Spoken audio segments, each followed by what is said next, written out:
आज का जो हमारा प्रैक्टिकल है counting of blood RBC by Hayem fluids.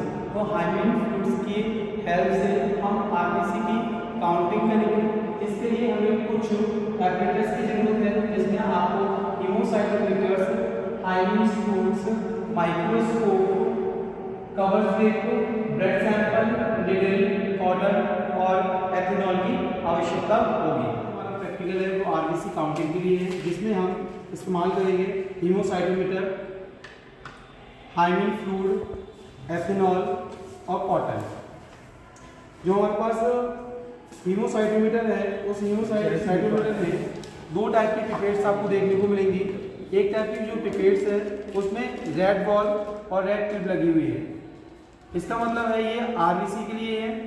इसी के साथ में एक दूसरी पिपेट है जिसमें वाइट बॉल पड़ी हुई है और वाइट कैप लगी हुई है। तो ये वाली जो पिपेट है वो डब्ल्यूबीसी के लिए है।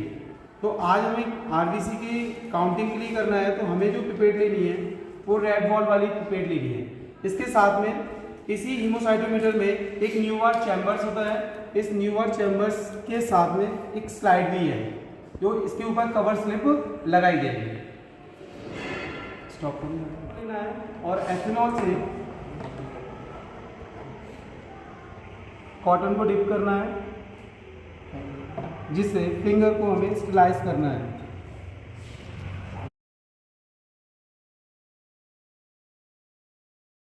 स्लाइस करने के बाद इसे फिंगर को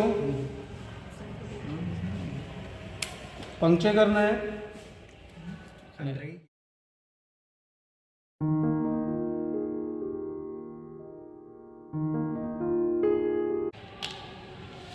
हमें आरबीसी पिपेट को लेना है। आरबीसी पिपेट को लेने के बाद जो ब्लड निकला है उस ब्लड को इस पिपेट में 0.5 का मार्क दिया हुआ है। इस 0.5 मार्क तक हमें ब्लड को शक करना है।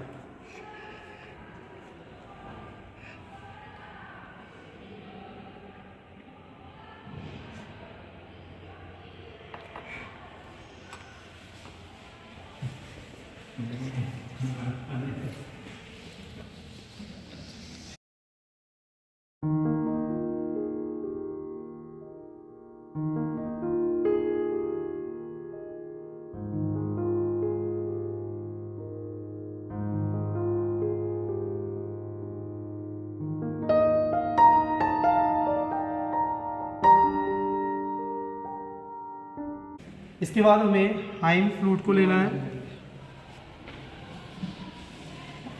इसमें जो मार्क है 101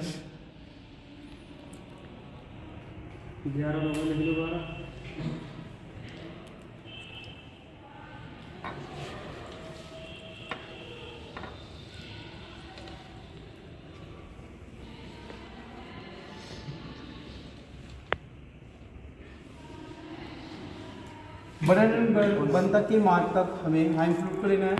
और इसके बाद इसका जो एक्स्ट्रा ब्लड है पिपेट में उस सबको साफ कर लेना है। एक चीज़ का ध्यान रखना है कि आपकी जो ट्यूब है वो फोल्ड रहनी चाहिए और ब्लड वाले पार्ट को, पिपेट को आपको क्या करना है, थोड़ा सा राउंड करना है।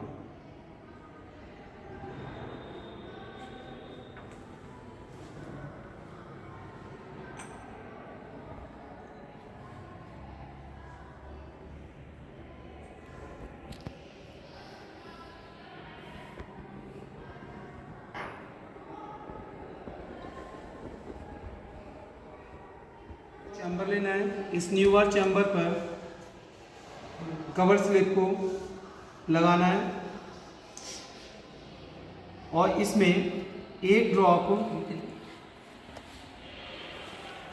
हाइम फ्लूइड के साथ में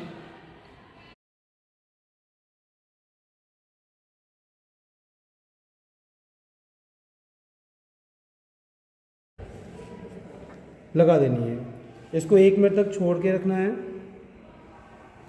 और फिर हम इसको माइक्रोस्कोप में मेजर करेंगे।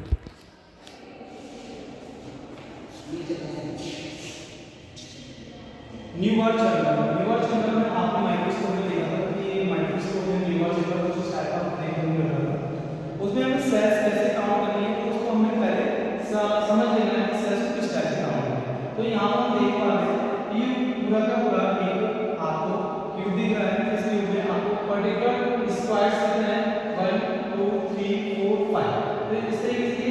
5 स्क्वायर्स हैं, हर एक स्क्वायर्स में सेल्स अलग अलग काउंट में हो सकती है। ठीक है, तो हमें काउंट कैसे करना है? काउंट करने के लिए हमें जो हमारी स्क्वायर्स है उन स्क्वायर्स के नेम दे देते हैं। 1 R1 R2 R3 R4 and R5। हमें टोटल 25 स्क्वायर में से हमने केवल 5 स्क्वायर्स को काउंटिंग के लिए ले लिया है। इन स्क्वायर्स में हमें ये देखना है कि सेल्स किस जगह लोकेटेड है। अगर सेल्स मिड पार्ट में है तो हम क्या करेंगे? मिड पार्ट की सेल्स को काउंट करेंगे। इसके साथ साथ अगर सेल्स बाउंड्री पे आ रही है, इस तरीके से बाउंड्री पे आ रही है, तो अगर बाउंड्री पर ऊपर साइड में आ रही है तो ये सेल्स इस वाले स्क्वायर में ही काउंट होंगे। इस वाले बाउंड्री पे आ रही है तो ये इसी वाले स्क्वायर में ही काउंट होंगे। इसी तरीके से अगर ये इस वाले बाउंड्री पे सेल्स आ रही है तो ये सेल्स का नीचे वाले स्क्वायर में काउंट होंगे। तो इसमें हम देखते हैं कि डायरेक्टली फैक्टर्स जो हमने दिया है वो 200 टाइम्स दिया है और डेप्थ इसमें डेप्थ फैक्टर की जो टाइमिंग वो कितनी हमारे 23 है। इसके साथ में जो हमने हाइजीन फूड्स दिए हैं उस हाइजीन फूड्स में कुछ कंपोनेंट्स हैं या जैसे NaCl 1% होता है, HgCl जो है 2.5% होता है, Na2SO4 है तो 2.5%। तो NaCl है वो हीमोलाइसिस में काम करता है, HgCl जो है वो एग्रेगेशन में काम करता है, जबकि Na2SO4 है वो बैक्टीरियल ग्रोथ को स्टॉप करने के लिए काम करता है। हमें क्या है एक फॉर्मूला दिया है काउंटिंग ऑफ RBC।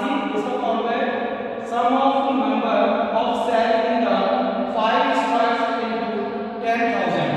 तो अब हमें क्या करना है कि हमारे पास RBC की जो हमने ब्लॉक से सेट किए हैं उनको हमें काउंट करना है कि कितनी सेल्स है। तो आपने अभी पीछे जो इमेज देखी थी माइक्रोस्कोप के अंदर, उस इमेज को आपको जूम करना है 40x का। 40x का आप जूम करेंगे, जूम करने के बाद उसमें आप सेल्स देख पाएंगे। न्यूबार चैम्बर के अंदर जो आप ये आरवीसी देख पा रहे हैं, ये आरवीसी को ही हमें काउंट करना है। काउंटिंग ऑफ RBC तो R1 R2 R3 R4 R5 into 10,000 इसको हमने कैलकुलेट करेंगे। R1 की वैल्यू 50, R2 की वैल्यू 45, R3 की वैल्यू 50, R4 की वैल्यू 50 एंड R5 की वैल्यू 55 into 10,000। तो जो आपका रिजल्ट आएगा 5501955 मिलियन पर mm³। तो जो एक एडल्ट ह्यूमंस में एडल्ट मेंस में in adult males 5.5 millions per mm³ RBC